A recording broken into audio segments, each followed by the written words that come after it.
ملتان بصارت سے محروم افراد کی پہچان سفید چھڑی کے عالمی دن کے سلسلے میں تقریب ملتان مقامی میرج کلب میں منعقدہ تقریب میں بصارت سے محروم سینکڑوں مرد اور خواتین کی شرکت Multan secretary services south Punjab engineer Amjad Shoaib Khan Tareen کی بطور مہمان خصوصی تقریب میں شرکت Multan voice of visually impaired persons کے چیئرمین غضنفر عباس اور چیف ایڈوائزر ارشد محمود بھی موجود ملتان تنظیم کے پیٹرن چیف اور سابق صدر ہائی کورٹ بار اطہر شاہ بخاری بھی تقریب میں شریک ملتان سفید چھڑی کے دن کو منانے کا مقصد معاشرے کو نابینا افراد کی مشکلات سے آگاہ کرنا ہے سیکریٹری سروسز کا تقریب سے خطاب ملتان ہر شہری پر فرض ہے کہ سفر چھڑی تھامے نابینا افراد جہاں نظر آئیں ان کی مدد کی جائے انجینئر امجد شعیب خان ترین ملتان وزیر اعلیٰ مریم نواز شریف کی جانب سے خصوصی افراد کے لیے ہمت کارڈ کا اجرا انقلابی اقدام ہے سیکریٹری سروسز ملتان جنوبی پنجاب سیکریٹریٹ بصارت سے محروم افراد کے مسائل حل کے لیے اپنا کردر ادا کرے گا امجد شعیب خان ترین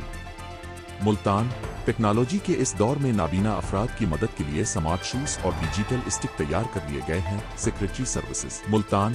جنوبی پنجاب سیکریٹریٹ کے زیر اہتمام اگلے ماہ منعقد ہونے والے سائنسی میلے میں ان اشیاء کو بھی نمائش میں پیش کیا جائے گا امجد شعیب خان ملتان بصارت سے محروم افراد انتہائی باہمت صلاحیتوں کے حوالے سے کسی سے کم نہیں سیکریٹری سروسز ملتان تقریب میں شریک تمام نابینا افراد میں سفید چھڑیاں تقسیم کی گئی ملتان نابینا افراد نے میوزک اور شاعری کے حوالے سے اپنے فن کا مظاہرہ بھی کیا ملتان بصارت محروم شاعرہ اسوا عزیز نے اپنی لکھی نعت پیش کی ملتان خانوال سے تعلق رکھنے والی خدیجہ نور فاطمہ اور عبیرہ نے ملی نغمہ پیش کیا ملتان حافظ امین نے تلاوت حیدر علی نے نعت پیش کی راج نے نظم اور نور العین نے کمپیئرنگ کی ملتان تقریب میں نئے عہدیداران سے حلف بھی لیا گیا